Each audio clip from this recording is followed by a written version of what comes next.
We all need and use a lot of water. In Texas, each person uses about 150 gallons of water each day just at home for drinking, cleaning, and watering. 3 times that much is used to grow our food, run factories, and for energy exploration.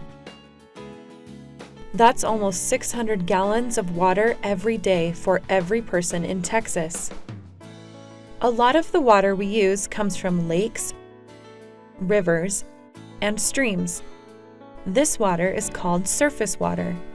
But surface water doesn't provide all of the water we need. There is another important source of water, water from under the ground. This water is called groundwater. There is more groundwater in the world than in every lake, river, and stream on Earth. Groundwater is stored in underground reservoirs called aquifers. Aquifers are layers of rocks or soil that are full of water. The bottom of an aquifer is a hard rock or clay layer that cannot hold water. The top of an aquifer is called the water table. Groundwater starts out as rain. Some of the rain is used by plants. Some runs off into streams, rivers, and lakes. But some soaks into the ground and seeps down through the soil into the aquifer. In the aquifer, water fills the cracks in the rock or spaces between soil particles. The aquifer is the area that is completely filled with water. This is called the saturated zone. The soil above the water table is called the unsaturated zone. If aquifers fill up enough, water can spill out onto the land. This is called a spring. Springs are an important source of water for many Texas communities. Where the land surface is below the water table, water will flow in and form swamps, marshes, or even lakes. In Texas, more than half of the water we use comes from groundwater. It is mostly used to grow food, but is also used for drinking water, industry, and energy. To get the water out of the ground so we can use it, we have to drill holes into the aquifer to pump the water out. These holes are called wells. A well is a hole drilled from the surface down into the aquifer. A metal pipe called a casing is placed in the well so the hole doesn't collapse. A pump is put inside the casing to pump out the water. The pipe casing has holes or a screen along the sides. When the pump is turned on, water flows in through the well screen holes and is pushed to the surface. When the well is pumping water, the water table is drawn down at the well in a cone shape. This is known as drawdown and is sometimes called a cone of depression. If the pumping rate is increased, the cone of depression grows larger. If the pumping is stopped, the cone of depression will eventually disappear.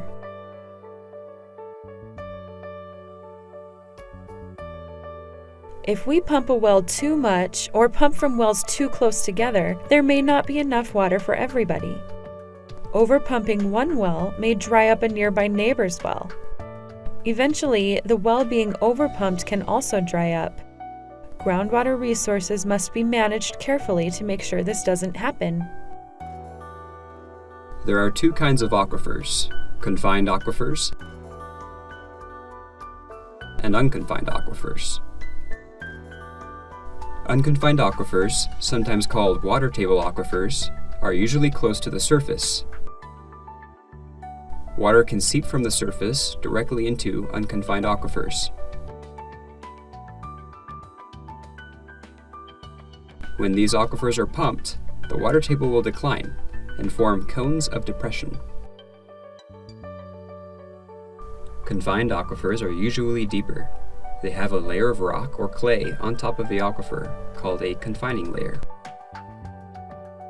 This layer does not allow water to seep through, so pressure builds up as the water tries to push up through the confining unit.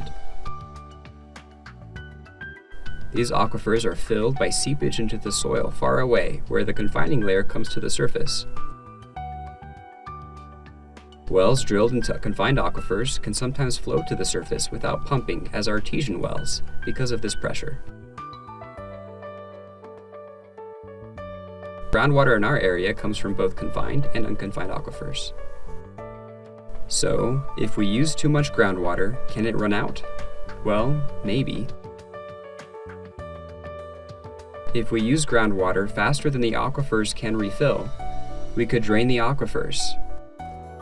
But remember, they can be refilled by rainwater or surface water seeping in from rivers and streams. So there's always some water going back into the aquifer. However, groundwater moves slowly, and some aquifers would take hundreds of years to refill, even if we stop pumping. We must preserve and protect this resource so the aquifers are not emptied.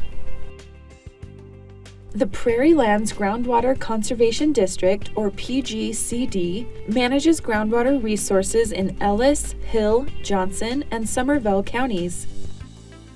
If you live in one of these counties, the PGCD tries to protect and manage your groundwater. The mission of the district is to conserve, protect, and enhance groundwater resources by minimizing drawdown of the water table, preventing waste, and protecting the aquifers from contamination. The PGCD helps us understand our groundwater resources and how we can protect them.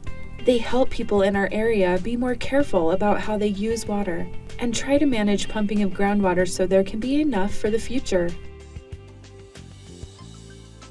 We can all help protect our groundwater by trying to conserve or use less water. We can try to use just the water we really need.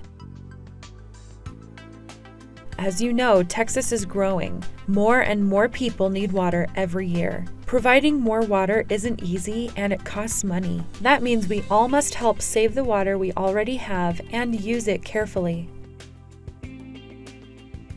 We can turn off the water when we are brushing our teeth, or anytime we are not using the water. We can take shorter showers or turn off the shower when we are using soap. We can also use less water when we fill up the bath. Leaking pipes can waste a lot of water. We can check to see that faucets or pipes aren't leaking. We can run sprinklers on lawns only when we need to. We can also be sure that sprinklers don't water the sidewalk, street, or driveway. We can be sure not to keep the hose running when we wash our cars or spray our windows. Also, we could sweep our sidewalks and driveways rather than spraying them down with the hose to clean them. We can switch to low water use, drought-tolerant landscaping by using native plants or those adapted to our climate and soil conditions, replacing thirsty grass with water-thrifty ground covers, and incorporating mulch or rock hardscaping into your landscape. You can reduce the need for supplemental watering in your yard. Rainwater harvesting can capture rain falling on land and buildings, which is then stored and used for irrigation or other uses. Use of this water for irrigation, cleaning, or even filtering for drinking can save water.